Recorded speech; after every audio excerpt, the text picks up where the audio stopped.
میں اپنے گاؤں سے لاہور پڑھنے گئی تھی۔ وہاں ایک لڑکے نے مجھے پروپوز کیا۔ میں نے اسے صاف صاف انکار کر دیا۔ وہ مجھے لڑکا انتہائی ناپسند تھا، کیونکہ وہ امیر خاندان کا بگڑا ہوا لڑکا تھا اور لڑکیوں کے ساتھ فلرٹ میں کافی مشہور تھا۔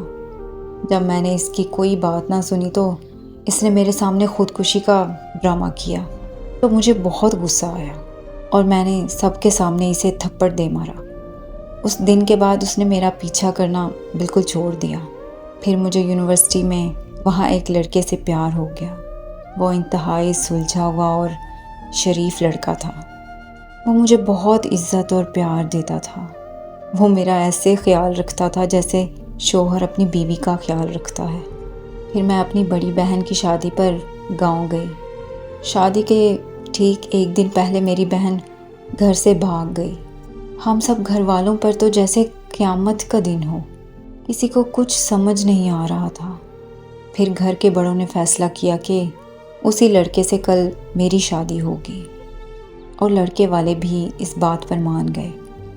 کیا کرتی میں؟ کیسے انکار کر دیتی؟ پھر مجھے اپنی محبت کی قربانی دینی پڑی۔ نہ چاہتے ہوئے بھی مجھے شادی کرنی پڑی۔ میرے شوہر نے ولیمے کے دن ہی مجھے طلاق دے دی، یہ کہہ کر کہ ہم نے تو صرف اپنی بے عزتی کا بدلہ لینا تھا، سو لے لیا۔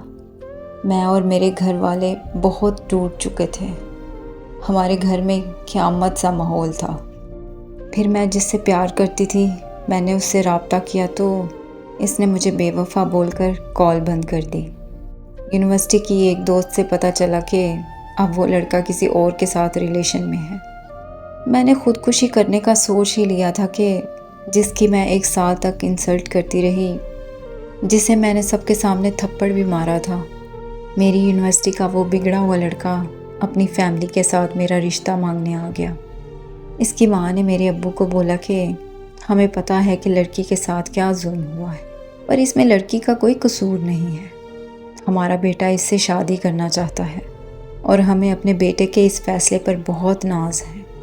اسی طرح میری اس سے شادی ہو گئی اور ہم اپنا سارا ماضی بھلا کر بہت خوش رہنے لگے۔ ہماری زندگی میں جو بھی ہوتا ہے نا، وہ سب نصیب کا کھیل ہوتا ہے۔ آپ کو پتہ ہے کہ ایک ماں باپ پر کیا گزرتی ہے جب اس کی بیٹی کو طلاق ہوتی ہے؟ یہ اذیت اتنی بڑی ہوتی ہے کہ اگر آپ 100 دفعہ مر بھی جائیں نا، تو ایسی اذیت کا مقابلہ نہیں کر سکتے جس اذیت کا مقابلہ ایک لڑکی کا باپ کرتا ہے۔